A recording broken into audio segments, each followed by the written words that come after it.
हम भी उठ जाते हैं मॉर्निंग में जब सभी अपने मीठे ख्वाबों में सपनों में सोए रहते हैं। सेविंग भी कर लेते हैं ठंडे पानी से, बिना गाल का परवाह किए हुए रगड़ते रहते हैं जिलेट से। माँ आजकल हम वहां रहते हैं जहां कोई नहीं रहता, कभी -20 डिग्री में तो कभी जंगल में, कभी चाइना के आसपास तो कभी पाकिस्तान के आसपास। मेंटली एजाइल और फिजिकली दोनों फेट। साला कितनी खुशी होती है ना जब 10 दिन की छुट्टी पे घर आते हैं, कभी बुआ के घर तो कभी मौसी के घर, कभी इधर तो कभी उधर। कभी खुद को समय दे ही नहीं पाते, मिलते ही रहते हैं जिंदगी भर लोगों से। लोगों से मिलने के चक्कर में कभी खुद से मिल ही नहीं पाते हम। फौज में काम करते करते हम इतने सिंसियर हो जाते हैं कि पब्लिक ठगना स्टार्ट कर देती है।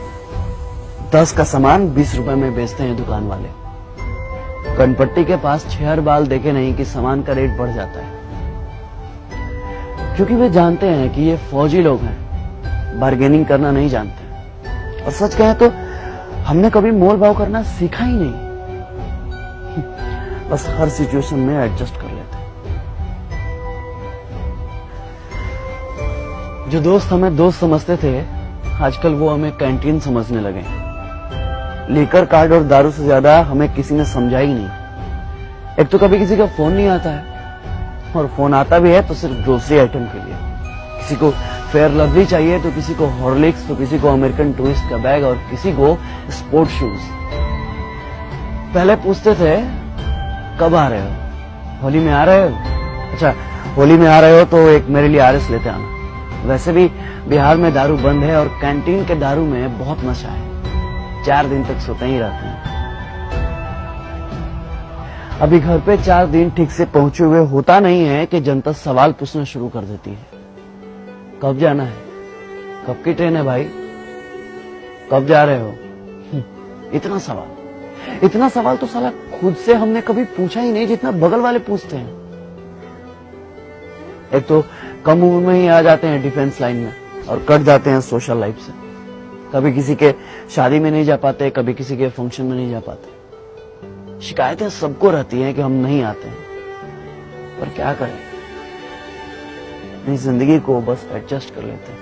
अपने पर्सनल लाइफ को सोशल लाइफ से कनेक्ट ही नहीं कर पाते, क्योंकि फौजियों का कोई सोशल लाइफ ही नहीं होता। अरे कंफर्म टिकट की तो दूर की बात है, साला 3 महीने पहले छुट्टी तो कंफर्म है।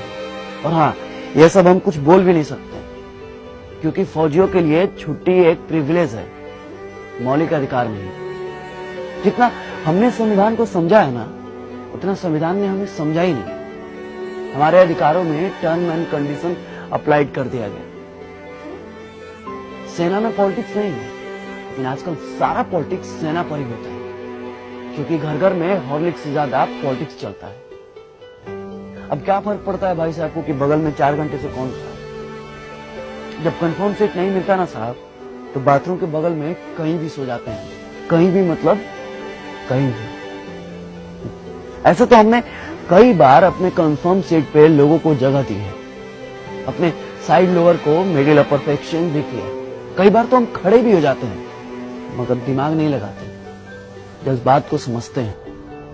आपको क्या पता है कि सुबह 10 बजे जब बिना लंच कराए शाम 4 बजे पुरानी दिल्ली से तिनसुकिया जाने का ऑर्डर आता है, तो ये भी नहीं पता होता कि ट्रेन है या नहीं है, तो समय है या नहीं। बस हाथ में वारंट का एक हर्रा पन्ना होता है जिसमें फ्रॉम और टू लिखा होता है। ये नहीं लिखा होता है कि किस ट्रेन से जाना है और ये रहा आपका कंफर्म सीट नंबर।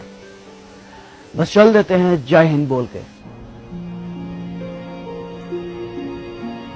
हम आपसे आपका सीट नहीं मांगते, थोड़ी सी कोऑपरेशन मांगते हैं, थोड़ी सी उम्मीद मांगते हैं, बस थोड़ी सी दिल में जगह मांगते हैं, फौजी समझकर। क्योंकि फौजियों के लिए तो सारा मुल्क अपना है। ये थोड़ी सी सिंपैथी ना किसी एलोपैथी से ज्यादा काम करती है साहब। इसलिए अपनों से गुजारिश है कि अपनों के लिए अब कभी भी ट्रेन के या बाथरूम के कहीं भी कोई फौजी भाई मिले ना, बस दिल के कहीं कोने में थोड़ी सी जगह दीजिएगा। जय हिंद, जय Bharat. If I die in a war zone, box me up and send me home.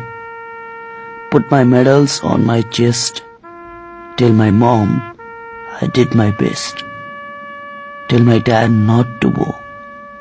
He won't get tension from me now. Tell my bro to study perfectly. Key of my bike will be his permanently. Tell my sister not to be upset. Her bro will take a long sleep after sunset. Tell my nation not to cry, because I'm a soldier